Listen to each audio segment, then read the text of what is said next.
Audio test. Can you guys hear us out there? I can hear you. Thanks, Danelle.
Hey, Jessica, remind me, what is our quorum for this group? Is it 7? It is 7. Okay, And we're waiting for one everyone, more. sorry for not being there in person today. My kiddo has COVID, so I had a last minute, got to stay home and work remotely to not share the plague. And right.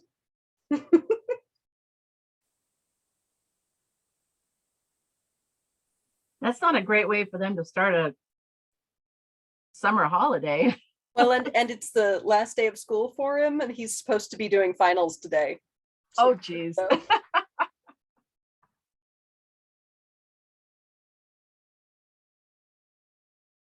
Small group this afternoon. hello, Bill. We have one more CAC member for our quorum. Do we have 1, 2, 3, 4 in the room? Who all do we have in the room? I only see Miley and I see your blue shirt and I know your name, but it won't come to my brain.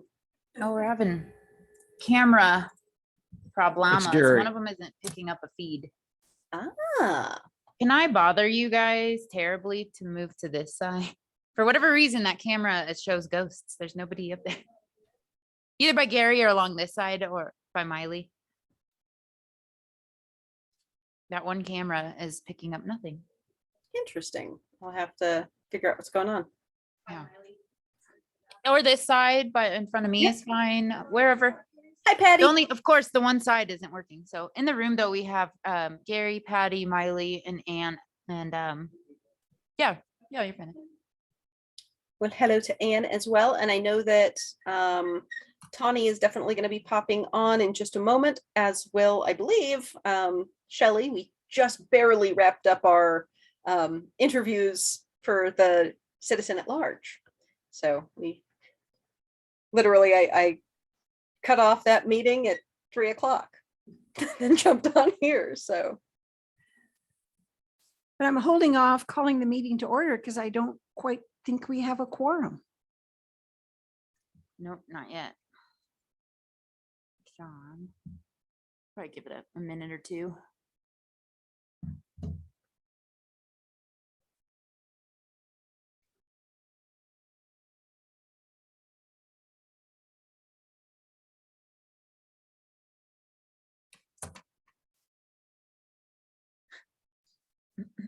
Oh, there's Donna Wood online. There's our 7th.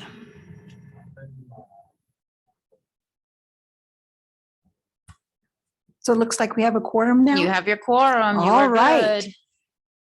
Welcome, everybody. I'm glad we have a quorum because I'm interested in all the PPACG people have things, important stuff to say. I will call the meeting to order. We've established a quorum just barely.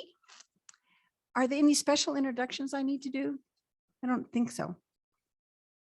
Let's start with the consent items, the agenda and the minutes. Patty Benjer, I make a motion to approve. Thank you, Patty. Harry Hayes, will second. Thank you. All those in favor? Aye. Aye. Thank you. I attended the board meeting. Now, it seems so much has happened. Maybe it was only last week, but the most recent board meeting, whenever that was. And I think in the future, I will attend and then report out as an agenda item on our agenda. But today I'm just sliding it in under public comments. So I thought I would do my under public comments. I'll kind of do a quick recap of the board meeting I attended, and then also open it up for any other public comments that we might have. Do you know if we have other public comments that we received, for this meeting? I'm seeing shaking heads, so I don't think so. Well, this was the first time I had attended a board meeting for PPACG, and I found it very interesting. And it was actually kind of inspiring to me to see how passionate everyone is about our region and is willing to really make an effort to make good decisions for the people in our region. There were a couple of public comment comments made. There is a proclamation for the Older Americans Month. So I was assuming that May is Older Americans Month. And I thought, I'm an older American. I wonder what you have to do to be an older American, older than 16 but I'm assuming it was over 65 or something like that. But there was a proclamation. This is Older Americans Month. And of course, our organization has lots of programs that support older Americans. In particular, I walked away with some materials that I'll use in my financial planning practice to help people decide about Medicare supplements. And I didn't really appreciate how much support PPACG has for older Americans, especially trying to determine what is good for, what's best choices for them in getting Medicare supplements or Medicare support. And also typical things that didn't surprise me about getting approvals for some funding. I also liked that they approved the PPACG's positions on all the legislative issues. There was one SB 22-230 that they voted to strongly oppose. And then also, it looks like someone, and I'm pretty sure it happened already, there was a letter to the governor that to veto the bill should it pass. And that was strongly supported. Something that came up that I didn't even really understand what was going on was a transportation funding bill. And it was called, State Highway 115 Safety and Pavement Reconstruction Funding. And so I thought they were going to be voting to approve it. Well, it turns out that before they could approve it, the CAC is supposed to vote on it, and the TAC is supposed to vote on it.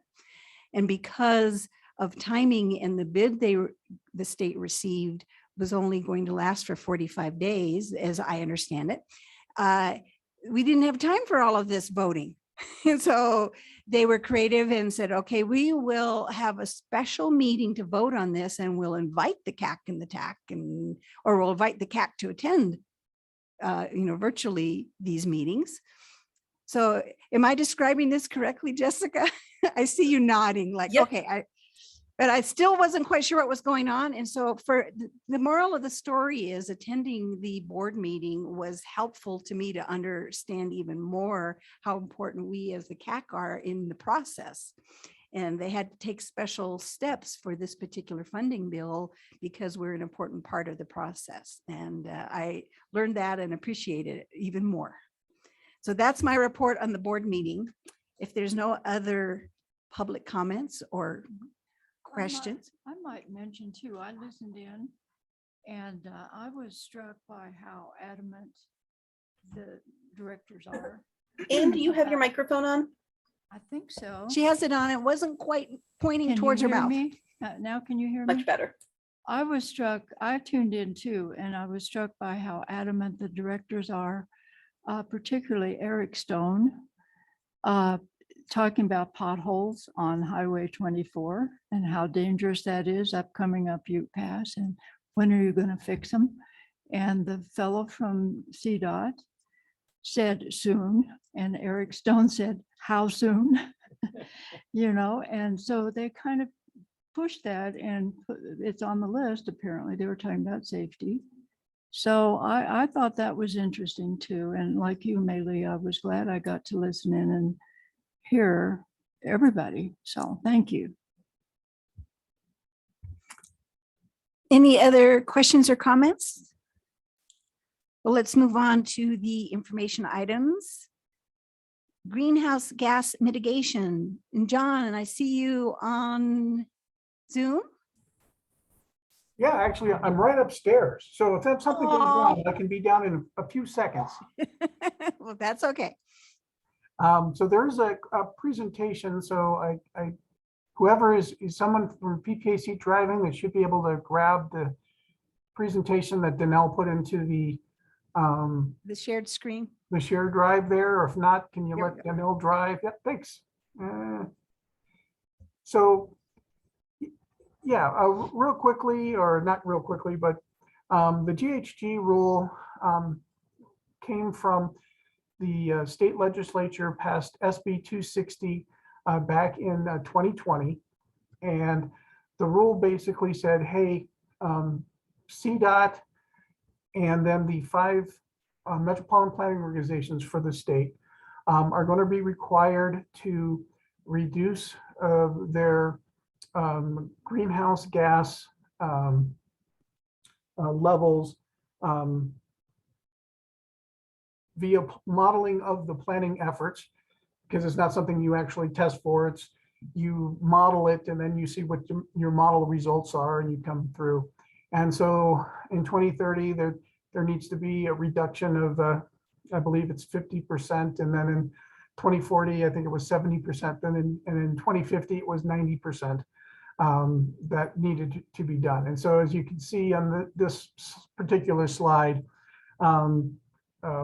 PPACG was not required to do the 2025 reduction levels, but for 2030, 0.15 million metric tons of GHG need to be reduced, 0.12 in 2040 metric tons, and then in 2050, 0.07. And the reason why it sort of goes down over time is because it makes an assumption that transit will grow 6% over time, and that the whole vehicle fleet will move to electrification by then. So obviously, if you take a electric vehicle off the road, there's less GHG savings than taking a gas burning car off the road. So those were sort of the rules that were in front of us in December of last year. The State Transportation Commission passed the final rule that PPACG and its future planning documents will need to comply with. Next slide, please. So this is the sort of the Cdot slide that kind of goes over how you're supposed to incorporate the GHG rule into your planning process. For clarification, or at least for things that are more familiar to us, I sort of took a lot of this and I put it into the PPACG process. So if you go ahead and go to the next slide. There we go. So this is our long-range transportation planning process. The text in the boxes that are in black are the way we used to do it, or our long-range transportation process prior to the GHG rule. So the text in red basically kind of shows the new stuff that needs to happen based on the GHG rule. So I think it's kind of boring and annoying when people just kind of sit there and read through all the slides. So I'm not going to do that, but I will basically say, you know, we look to see what our vision is and what the goals are of our board of directors and the community at large, right? Sometimes safety is a #1 goal. Sometimes they're like, hey, we need to address congestion. And it sort of goes, it's like a balloon, right? You can fix one thing and you squeeze it, then all of a sudden the rest of the balloon kind of goes out the other direction. And there's always something to fix. So now our process will be changed in that GHG, regardless of whether or not anybody locally has that same priority as safety or other things, it will need to probably be one of the things in the forefront, since your plan cannot move forward unless it is addressed to the point where it complies with the targets that have been set. So then just kind of skipping through that sort of that first half of the slide, you can kind of see again, it's our normal process, except we've got some GHG things in there and additional funding sources, that sort of thing. The last step is we do modeling for compliance. And before it was just sort of modeling and make sure that we had Title VI compliance, which is basically saying that, hey, for the protected populations within the region, do they have the same sort of travel time experience as non-protected populations? Is that sort of equal? That's what we would sort of be modeling for. But now, under the new rule, we will have to do a lot more modeling to understand the vehicle miles traveled and the travel time, which will go into sort of a GHG modeling process that gets run by CDPHE, Colorado Department of Health and Environment. I forget what the P stands for, but you know what I mean, right? And then so they come back and say, you know, this is how many tons of GHG your plan's going to produce, and we compare that to the baseline GHG, and if we've reduced the proper amount, that 0.12 or that 0.15, we have a compliant plan and we're ready to go.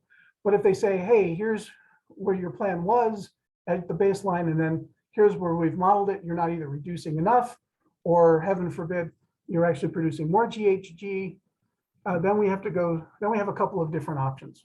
One is we take out capacity projects out of the plan and replace them with GHG improving types of projects. So you take out maybe a road widening project and you put in enhanced transit, or you put in a bike lane, or you put in sidewalk projects, that sort of thing, right? So we can sort of do that iterative process back and forth. And if we get compliance, great, we've got a compliant plan and we can go through the rest of the flow chart. If we can't do that, then we basically have two options. One is, after we've taken all of our federal dollars and we've moved them over into non-capacity projects, then we basically, there's nothing left to give. There's no more blood in that turnip, so to speak, right? So then we just say, hey, we don't have a compliant plan, but there's no more federal funds for you to restrict because we're not doing any more capacity projects. So therefore, it's a compliant plan and we go through our normal processes before. Or we could go through a mitigation process whereby we say, hey, we're not in compliance, but we're going to do these projects to sort of make up for the fact that we're not in compliant. it's a little strange because you're usually not going to do that mitigation plan, especially because it's very hard to sort of show some of these things, and the amount of credits that you're getting for those activities aren't really commensurate with the amount of effort that's going into it. So while we could do a mitigation plan, it's probably unlikely, but we'll see. And again, then we go through the process, and again, if we do a mitigation plan, we would be required to do an annual GHG mitigation report. So I'm going to pause for a second, see if there's any questions, and then I'll move on to the next slide. John, this is Patty Benger. You might answer this question later on, but I thought I'd ask now in case you're not. On the summary section, you have a note that there was some action anticipated before the TAC meeting by the Transportation Commission. Is this still policy directive? Is the one that's linked there still a draft? Has that been approved, or were there any changes to that? It has been approved. So the mitigation policy directive is in place. And to my knowledge, there was no additions to that. So what they were looking at is what they approved. Thank you. Okay. So next slide, please. So the other part of this is, as we're sort of determining what our GHG is, there's a couple of very important terms. There is what constitutes a transportation capacity project and what constitutes a regionally significant project, because of the way the SB 260 was worded. So if you notice by the Cdot logos, I just stole the Cdot slide. No sense in me retyping everything, right? Plus Cdot's the expert. So I stole their slide. And so if we could go to the next slide, it kind of talks about transportation capacity, if I remember correctly. We'll start with regionally significant projects, my apologies. But basically it says, if a project is transportation capacity improving and it's on the facility serving regional needs, and it's normally included in modeling, it's considered regionally significant. So for our purposes, we pretty much already are using that definition. There's information, there is information on the GHG policy in a link to the adopted text here. So Danelle's given you a link to the thing. So anyway, we can modify our definition, but for the most part, we are already using the federally defined definition of regionally significant. Next slide, please. And then there's the transportation capacity definition. It increases maximum throughput and improves travel time and reliability, meets appropriate length threshold, which I believe is like a mile. And therefore, if it's all of that, it's a transportation capacity project. So those are the sort of, and the next slide, I think, is more on the definition of regionally significant. Oh, I take that back. So we'll stay on this slide, but basically the upshot of all of this is, those are our definitions that we have to work with when deciding if something is transportation capacity improving or regionally significant. And the reason that's important, and that we're making sure that we're providing this to you as an information item, is things like PPRTA projects and others. We have very little room for change when it comes to defining what is capacity and what's not. Because PPRTA projects are a promise to the voters and not federally funded, we will do those PPRTA projects first. And if those take up all of the quote unquote capacity that we're allowed under the Ghg rule, then the remaining projects that we're using our federal dollars with will either have to be some sort of transit, bicycle or pedestrian, or some other GHG improving sort of project. So just want to make it clear that there's nothing in this rule that removes the PPRTA projects, but there are some PPACG projects that are regionally significant and consider transportation capacity. So with that, I'll move on sort of the next thing. And as Patty had just asked, was the mitigation measures approved? If we go back one slide, sorry. Yep, thanks. Was the mitigation approved? And yes, the Transportation Commission did. So things that are mitigation categories that are available to us. Again, not going to read everything, but they do have things in there for parking management, for example, land use, travel demand, and transit, those sorts of things. That again, as we're doing mitigation, we can use those as some sort of mitigation report. But again, we would only be doing those if we were trying to keep capacity projects into our plan, and trying to then trying to use these to get to our mitigation goals. And again, given the amount of credit that we get for these, it is highly unlikely that we would be able to generate enough mitigation points to keep any capacity projects. Next slide, please. In fact, I think the next 3 slides probably were more in there for the TAC folks who are more technically inclined, but we'll run through them real quick. For example, these are the sorts of things that you can get mitigation credit for. Bike lane facility, you can see that they consider that to be a 30-year life. And depending on when you implement it, you get a varying amount of points, 1 point being a metric ton.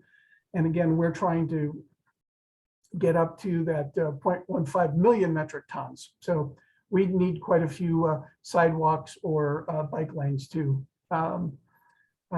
get enough to actually meet our targets. Next one, please.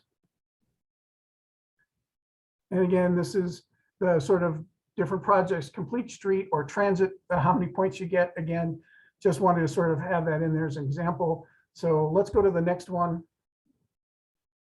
And then this one is, I believe, the parking management sort of thing. Again, you can get points for parking management, but again, PPACG has no control over parking.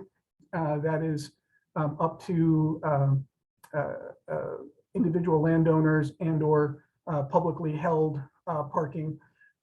So it would be something that if other folks did and wanted to make sure that we got credit for it, could let us know, and then we would put it into that mitigation strategy, and that therefore freeing up some possible capacity. And I think that's it for the slides. So this is just an update on the sort of this Ghg rule.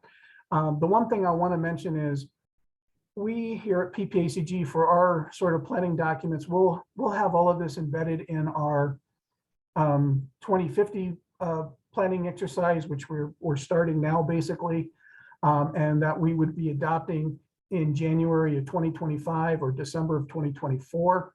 And when we adopt that plan, we will need to show compliance through modeling for years 2030, 2040, and 2050.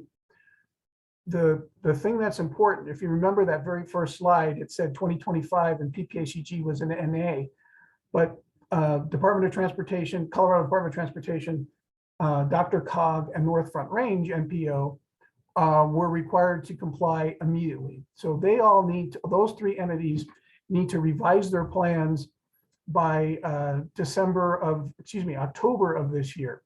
So we have the ability or the luxury of watching Denver and North Front Range and Cdot go through the process once, and we can take notes to see how they do it.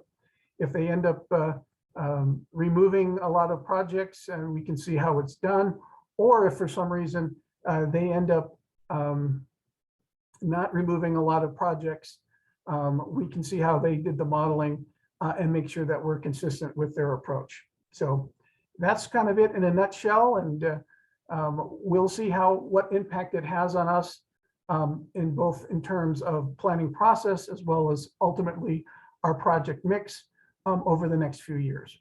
Happy to answer any questions. I have a question, John. Sure. This is, those mitigation rules and stuff, are those all federal No, done? they're all, I'm sorry, they're all state of Colorado. So There Who- is, for the federal, what we are required to do is, there is ozone, which is the federally, I don't want to say designated, but it is a federal pollutant of concern. So there are ozone levels that you need to have. So if you're out of compliance for ozone, then there's a whole bunch of rules that you have to go to. So right now, PPACG is in attainment for all federally identified pollutants. Although the one bad fire season, or actually one bad fire day in Canada or California, we will probably be in non-attainment for ozone. In fact, we're already in non-attainment for ozone by the numbers if exceptional event waiver is not granted, and then we would end up in non-attainment for ozone. But again, a completely different rule at the Fed level, completely different way of doing it, because those are actual pollutants that are monitored, and there's a counter that looks at it and it tells you what your effect is. So you're dealing with real life, and you can make adjustments. All of this that the state has done is all based and predicated on modeling. So Yeah, it's that's not kind of necessarily interesting. predicated in real life. It's all models. Yeah. Well, I guess that's a good idea. I don't know. It looks pretty complicated, but I can neither confirm nor deny if this was a good idea or not. well, you that- know, the best laid plans of mice and men oft times go astray, right? That's right.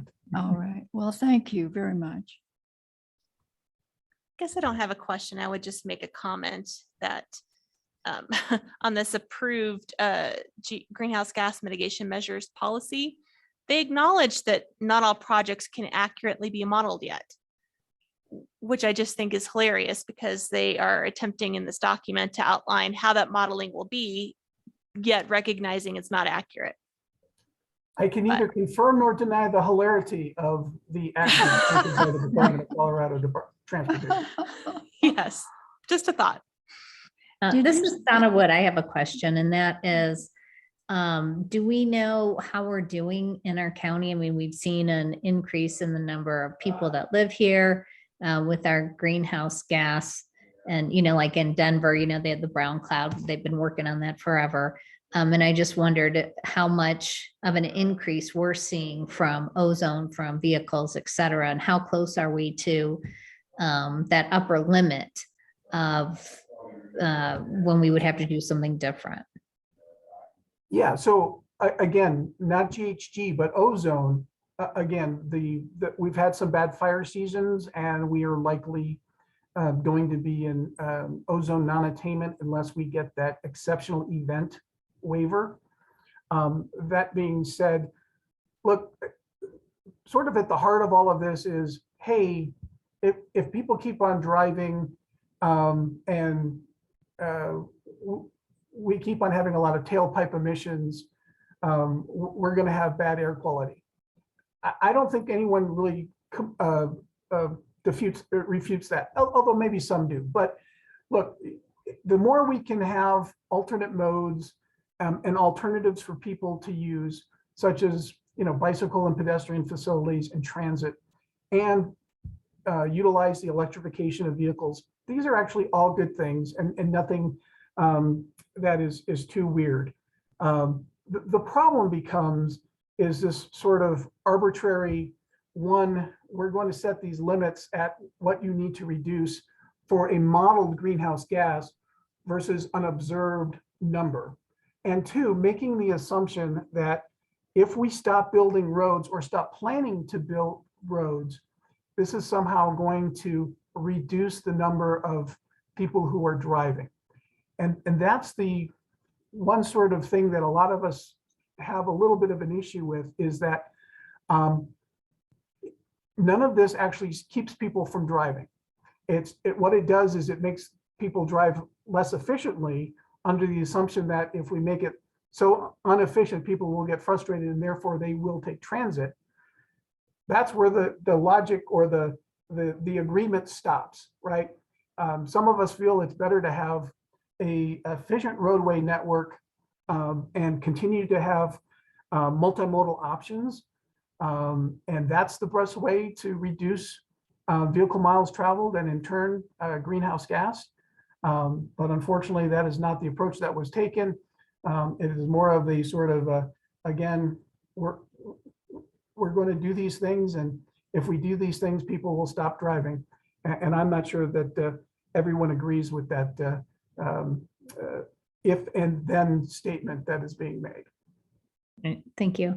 One other question, and that is there, I know that there has been talk about doing a transit for the Front Range, a train.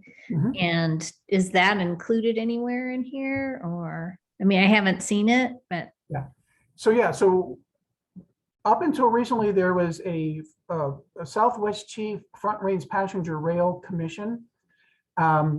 Also in the year 2020, in 2021, they created the Front Range Passenger Rail District. And so the district replaced the commission, and those folks have just now been seated, and I think they've had their first organizational meeting last month, and their next meeting here is coming up shortly. But they're going to chat about the overall plan of doing Front Range Passenger Rail, where it would be located, how much it would cost. I think they have the ability to levy up to 0.8 cent or 0.8 of a cent of a tax within the district. So it's not a tax that you would pay statewide. It would only be within the district that you would pay it. And those funds would go towards that vehicle, to that project. So back to your question, sometimes I hear your question and I think I start heading towards answering it. I really don't. And then I realize, so I got to sort of make a quick turn. So is it included in all this GHG stuff?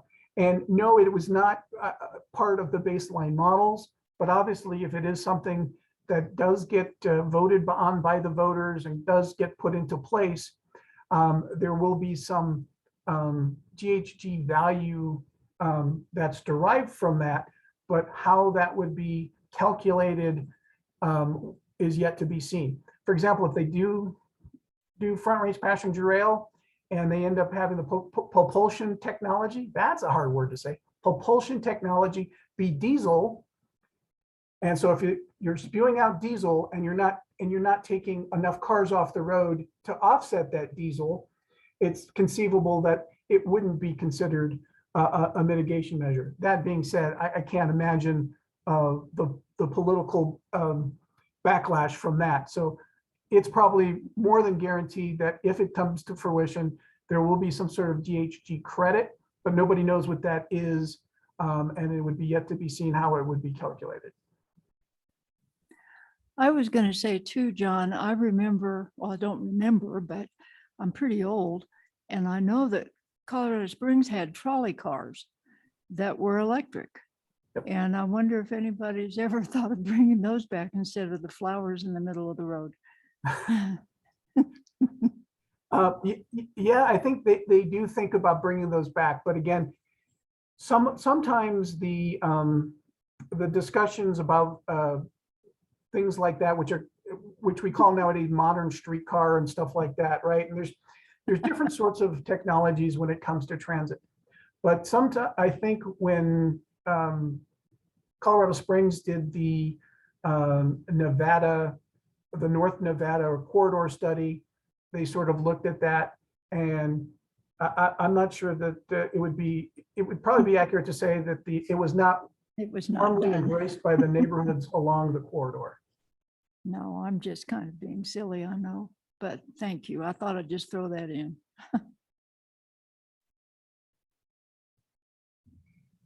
Any other questions or comments?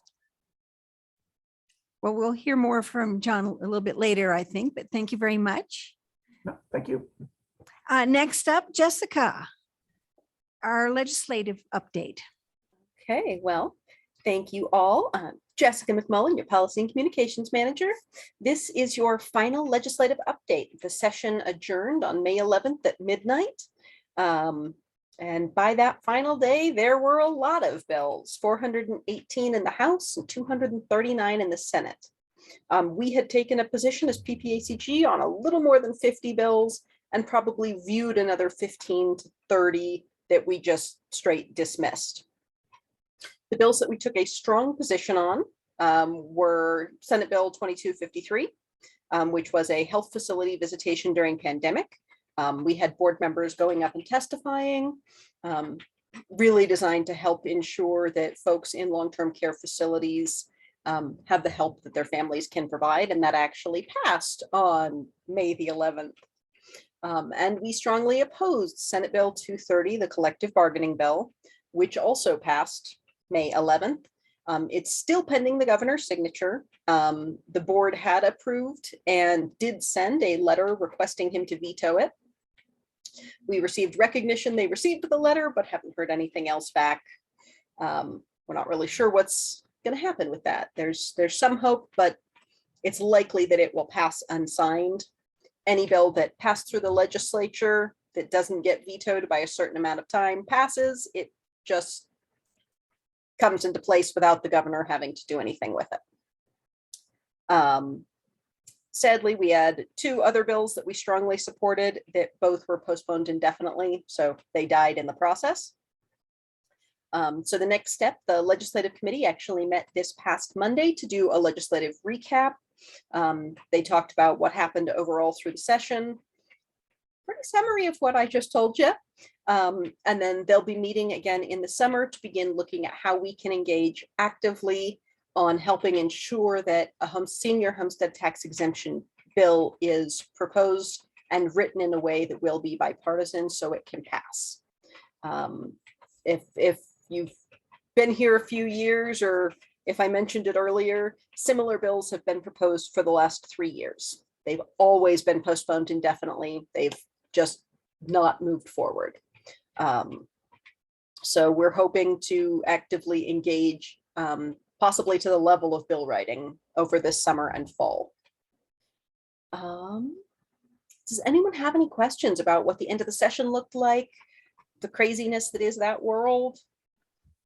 That was so interesting. You know, on the long list of bills that you have, and then out to the side, what did you put? Repass, or is that the one that the governor that will become law even if he doesn't veto it, or what did that mean? All those? Anything that passed doesn't have to have governor's signature to go into effect. It only doesn't go into effect if the governor vetoes it.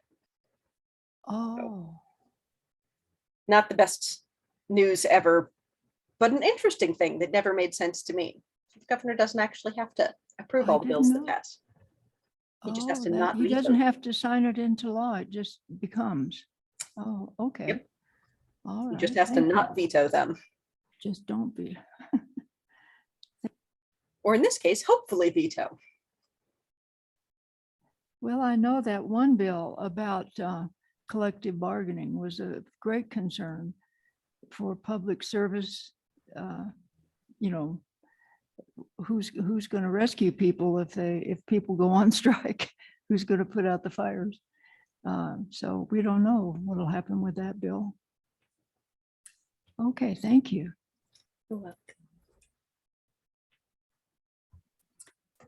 Any other questions, comments? Well, Jessica, I hear you're leaving us. So is this the last report we'll hear from you, I guess? Are you out at the end of the month? Is that the plan? So I'm actually, I was going to put it all at the end of it during comments, but I'm going part-time through the month of June so that I can help them find a good replacement for me. But I'll just be doing marketing and communications. So other folks will step up and help with the CAC and all of the other committees, all the other many things I do. So you may see me around PPACG. You may still get an email from me in the odd place or two, but I won't. I will no longer be a full-time employee. We will miss you very much. Thank you. Yes, and thank you so much for all your support Yes. while you have been here. So like, I echo that. It's been a very good 5.5 years. Wow, that was fast. 5.5 years. That go fast. Well, thank you very much, Jessica. Now we have some action items. And that's when John's going to come back up, the Cdot 10-year plan, transit prioritized project list. Okay, for those of you who have been on the committee for a while, this might look familiar. Because actually, I think we did bring it to you once before. And then after we brought it to you, there was a slight change before taking it to the board of directors. And what happened was Cdot had said, hey, we think we're going to have to take some money off the top to run our Mustang and Outrider service over time. And so therefore that might change the amount of money that's available to you. So we're like, well, if this is going to change the amount of money that's available to us, we're not sure that we want to go ahead and take this to the board of directors. So it was literally like the day before. So like I said, you've already seen this once before. There was a chance it was going to change, so we pulled it off that board agenda. So flash forward, CDOT kind of goes to the State Transportation Advisory Committee and says, hey, we're wondering if we could take this money here and this money here, we can do it. Well, Armageddon breaks out, probably too strong of a word, but there was a lot of pushback from around the state. Let's just put it that way. And so the bottom line was CDOT went back and said, hey, whoa, we didn't realize this was such a sensitive subject. Let us go back and rethink this. So then they sort of looked in the couch and sofa cushions and they looked elsewhere. But the bottom line is basically they had identified enough funding through a new bill that had gone through the state legislature, Federal Transit Administration dollars, as well as their own allocation of multimodal options fund. And the bottom line is they basically said, okay, well, we can fund Mustang expansion and maintenance and operations for Outrider moving forward with this new funding formula or funding recipe. So therefore, we're good. We're not going to touch the monies that go to the different regions around the state. So then they came back and they said, okay, you're good. And we said, okay, does anybody else have any changes to the list? And they did not. So the list that you saw, and again, I think it might have been back in February, is now back to you again, and it has not changed since the last time you've seen it. And so what we're proposing is hopefully you guys will say okie dokie and give us a motion for recommending approval to the board of directors. Is the first item, the item that we have here is the adoption of the CDOT 10-year transit plan. And that's basically the full list of projects that the region will do as funding becomes available. And it's prioritized to the extent of knowing the more important projects are up front, but realizing that as you're going to go down the list, if you run out of funding, you might skip a project or two to get to the project you can fund. So that's this agenda item. Spoiler alert, let me go ahead and give you the next agenda item. It's the exact same list, except now that we have a funding amount, it is actually the 4 years worth of projects that would actually be funded by CDOT under the transit category, and that would be moving forward. So this item is the complete list. The next item is the list narrowed down to the actual ones that are being funded and worked on over the next 4 years. So before I open it to any questions, Danelle, did I get that right? I wanted to make sure I didn't mix my metaphors or mix my CDOT bills. Oh, you are correct. And this did come to CAC, and the list has not changed. So any questions from you guys on this first one? And then, like I said, the next one will be very quick because I've already told you all about it.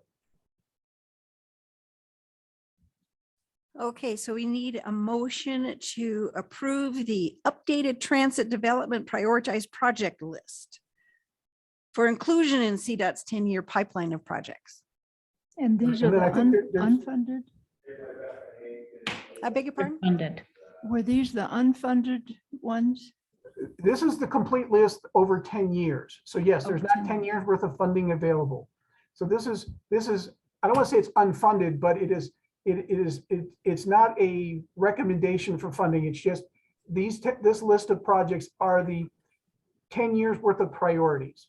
Then your next agenda item is the one that actually picks out the ones that there's funding for, and that would be funded over the next 4 years. Again, That's what Danelle, I got that right? Yeah. She's Yeah. nodding yes. Okay, so could I have a motion, please? Yeah, this is Donna Wood. I'll recommend for approval of the updated transit development prioritized project list for inclusion in CDOT's 10-year pipeline of projects. Thank you. In a second. I'll Second, second Terry Hayes. Thank you, Terry. Any last discussion? All those in favor? Aye. Aye. Any opposed? Motion carries. Thank you. So then item 5B is the more detailed one. Correct. These are the ones that CDOT will actually work on and fund and actively do over the next 4 years. So it's that same big list, but now we've taken the cream of the crop off the list, and those are the ones that we're doing. Yeah, it's like that. John, can you tell us about the highlighted boxes, what the red and the green mean? I think so. Let's, can we scroll down there and let me look at it? I think red means that they were removed. And from the plan, and the green was added. Is that correct, Danelle? That is correct. The red item, the BNSF corridor purchase project was part of the previous 10-year plan that had been adopted by CDOT. It is still part of the prioritized list of projects, which was the previous agenda item. It is just not feasible at this point. So it was moved off of this financially constrained list. So from a technical point of view, because it was on a list that was voted on, you have to vote on to remove it. Is that correct, Danelle? Yes. then And the green ones are new.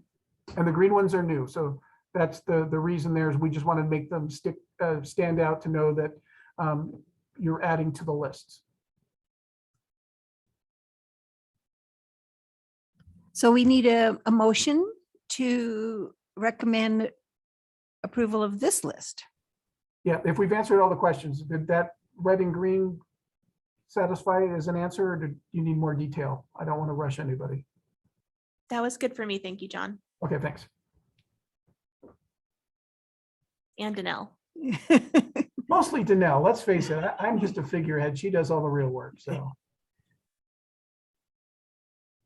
Patty Benger, I'll recommend approval of the PPACG CDOT 10-year transit plan funding. Thank you, Patty. Do I have a second? Second I'll by second. Gary Sugar. There you go. So we had a You're second by making me Gary. sweat there.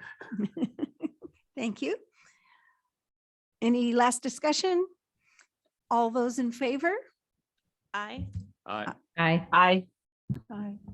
Any opposed? Thank you. The motion carries. Thank Those you. were the two action items. Next on the agenda is member discussion. So I kind of stole Jessica's thunder. You were going to say something during this time. Do you have anything else to say, Jessica? I'm going to miss you guys. You've all been a lot of fun to work with. So I'm very glad I got to be on the CAC with you guys and get to do this. So Well, you will be missed. keeping an too. eye on you from afar. Yes. Are you prepared to tell us where you're going? I actually don't know yet. Leap of faith at the moment. Well, come and join us as a citizen and make comments. That could be trouble. Oh, that'd be great because she knows so much. Any other member discussion? Yeah, this is Donna Wood, and this is my last meeting as a representative for NEPCO. And Mike Aspenson will be replacing me for the next meeting, but I've enjoyed my time being representative for NEPCO, and thank everyone for their work and their commitment to this important group. Oh, thank you, Donna. Thank You'll be missed you. too. Yeah, Thanks. thank you, Donna. This is Ann Esch from Green Mountain Falls. I think I'm in the same position as Donna. I don't know if the trustees of Green Mountain Falls want to reappoint me or not, but otherwise this would be my last meeting. So we've just changed government, and our new mayor, Todd Dixon, has been informed that there is a directors meeting quickly here, and he's going to come, so in person. So that will be nice, but that's just in flux right now. And so I've enjoyed it too, and maybe I'll still be here. I'm not sure. Thank you. Well, thank you, Ann. Well, and citizens are always welcome. See, so you could, That's what you it's have all about. visitation rights. Fingers crossed that you stay with us. Yes. This is Patty Benger. I just wanted to talk about another exciting announcement. There is a new free shuttle service in downtown Colorado Springs. It's going to run, I'm looking at, it's on Tejon, let's see, run between Cache La Poudre and Rio Grande with stops near Colorado College, Widener Field, and the U.S. Olympic and Paralympic Museum. And it'll be a Monday through Sunday, every day of the week with different hours there. But it's a free shuttle with 13 different stops. And we're excited about this next phase of having a different transportation option. And hopefully people can come to downtown and park their cars and then utilize the shuttle to get to different parts rather than having to search for parking in different areas. This should also help with Widener Field games and some other functions that we have. And it goes from where to where?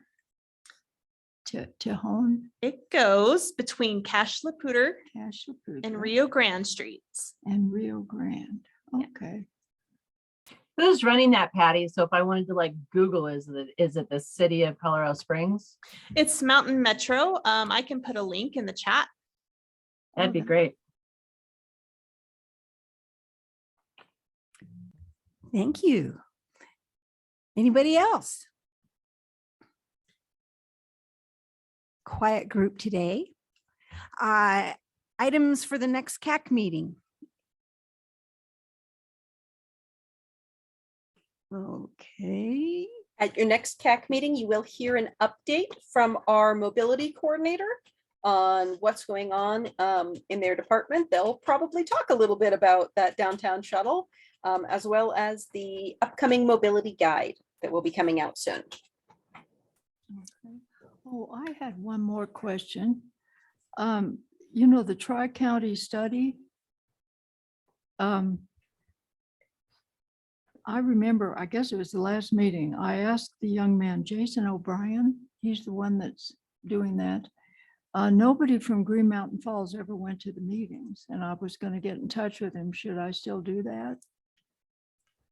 You should. That study has not been finalized yet, so Okay, absolutely. Do you need his email address? I think I've got it.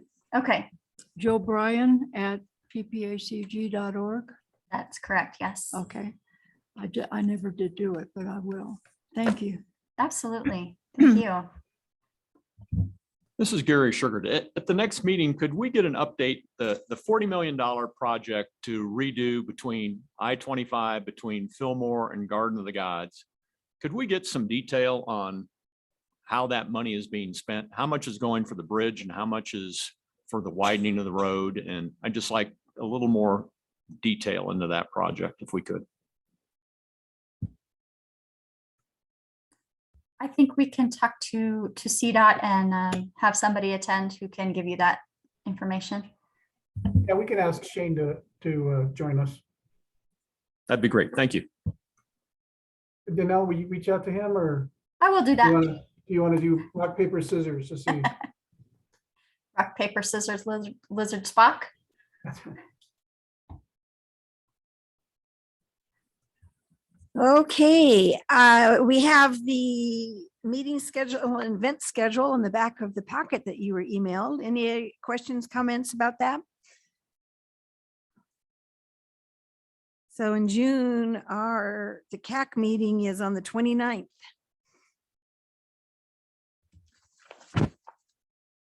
So are we ready to adjourn? I keep forgetting if I need a motion. I don't know, but I'll give you one motion to Okay. adjourn, Patty Bender. I'll second it. Thank you. So Yeah. all those in favor, I think we're ready to go. Thank you all very much. Hi, thanks, everyone. By Robert's Bye-bye. rules of order, if you've completed everything on the agenda, then you don't need any motion or second. You just get to say, we've completed our business, meeting adjourned. But if Okay, for some thank you. reason You had to Great. skip over something, then you need a motion. Short and Learn something simple. every day. Thanks, John. Bye, Jessica. Bye-bye. Bye, guys. Bye.